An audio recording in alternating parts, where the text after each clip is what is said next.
The 2019 BMW X7 is the Bavarian automaker's first entry into the popular full-size luxury SUV segment.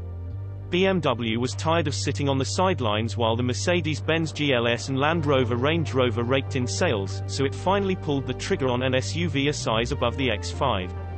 Built in Spartanburg, South Carolina, the X7 is available in two flavors, distinguished by what's under the hood.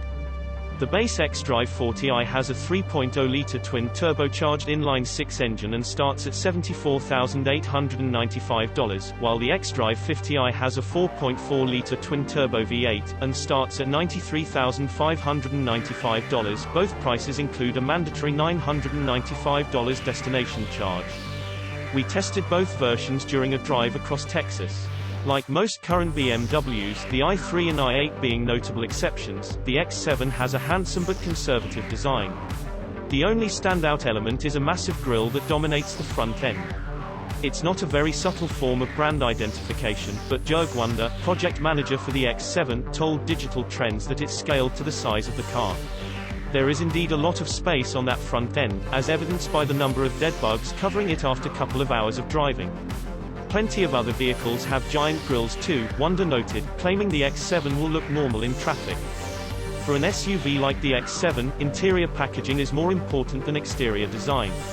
The boxy exterior yields a spacious interior, available in 6 or 7-seater configurations. A 2-seat third row is standard, but buyers have the option for a 3-seat second row bench, or individual captain's chairs. In most 3-row vehicles, the back seats are the last place anyone wants to be. BMW tried to make the experience more pleasurable. The third-row seats are close to the middle of the vehicle, which was meant to give occupants a clearer view to the front. This setup creates a major blind spot for the driver, however. Rear seat occupants also get their own sunroof and climate control panel. We found the rear seats to be reasonably comfortable for a medium-sized adult, but taller people may not find them as enjoyable. Third-row space also seems to have come at the cost of second-row legroom, which we expected more of in such a large vehicle.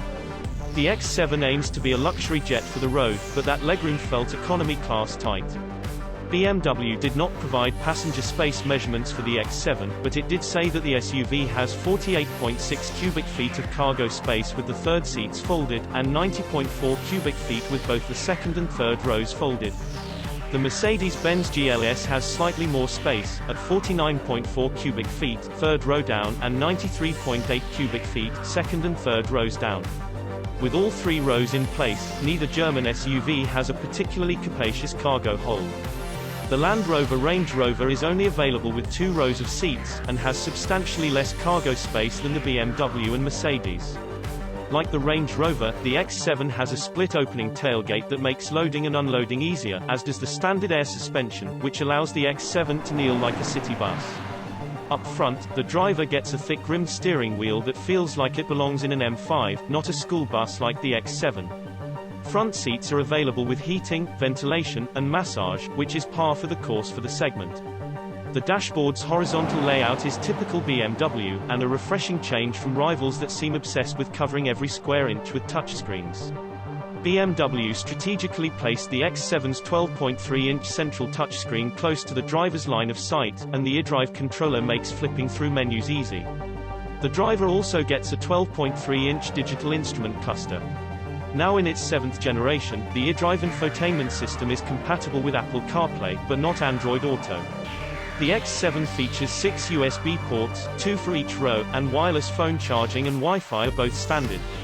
An optional rear seat entertainment system places 2 10.2-inch touchscreens on the backs of the front seats. The X7 also has the gesture control feature introduced on the BMW 7 Series sedan, allowing the driver to, for example, adjust audio volume with the twirl of a finger. It's a feature that's unique in the X7 segment. It was a bit more reliable than when we first encountered it in the 7 Series, but if you are the kind of person who talks with your hands, you may get some inadvertent volume adjustments. The X7 features adaptive cruise control and lane keep assist, which allows the SUV to execute a lane change with the flick of a turn signal stalk. Both features worked well on a long stretch of highway outside San Antonio, Texas. Lane keep assist kept the X7 rock steady, and the adaptive cruise control accelerated and decelerated smoothly. But these features still require the driver to be attentive at all times, so BMW installed a camera in the gauge cluster that reads facial expressions to detect distraction or fatigue. It may seem Orwellian, but it's likely necessary to ensure drivers don't get lulled into a false sense of security by the clever driver aids. Off the highway, the X7 can use backup assist to back itself out of tight driveways or one-way streets for up to 50 yards. BMW invited us to try it out on some closed-off tarmac at an airport. The system was able to maneuver the X7 around a parked airplane, but when we tried to reverse between two parked semi-trucks, a near brush with one of them forced us to abort the operation. We drove the X7 hundreds of miles from San Antonio to El Paso, Texas, over 3 days, and the big SUV was well suited to the job. It was as comfortable and luxurious as a vehicle in this price range should be, but also entertaining enough to keep boredom at bay. Whether it's a 6-cylinder 40i or an 8-cylinder 50i, the X7 gets an 8-speed automatic transmission and all-wheel drive xDrive in BMW speak. Both models are electronically limited to 130 miles per hour.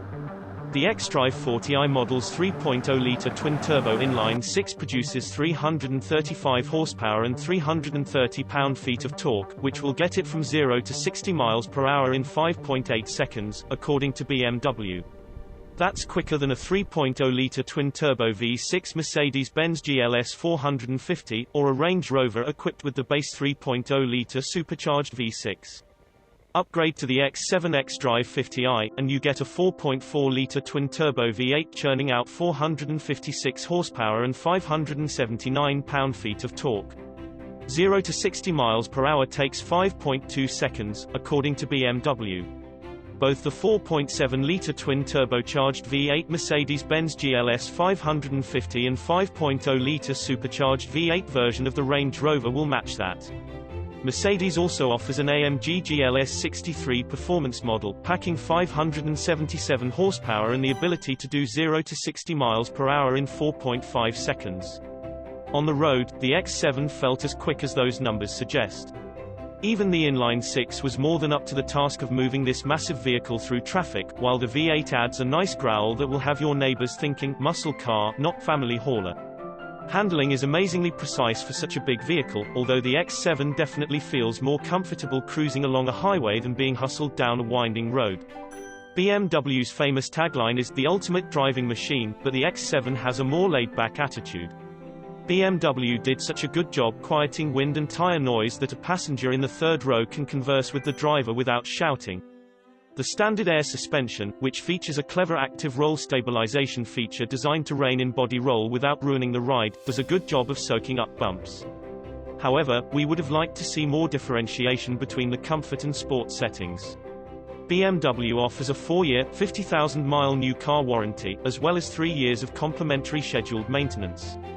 The warranty terms are fairly standard for the luxury segment, but some competitors don't match BMW's free maintenance term. The X7 is a new model, so predicting future reliability is difficult. We would start with an xDrive 50i to take advantage of the V8 engine's extra power. This model also includes standard features, like a head-up display, leather upholstery, and 360-degree camera system, that are optional extras on the base xDrive 40i. We would then add the M Sport package, $3,550, to get the Sport exhaust system in order to better hear the V8's rumble, as well as the dynamic handling package, $4,750. It adds upgraded brakes and an M Sport differential to better take advantage of the engine's power. We would also check boxes for the cold weather package, which adds 5-zone climate control plus heated seats, front armrests, and steering wheel for $1,200, and the top-spec Bowers & Wilkins audio system, $3,400.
Thank you for watching, and don't forget to like, subscribe, and share this video. Subscribe to Auto TV.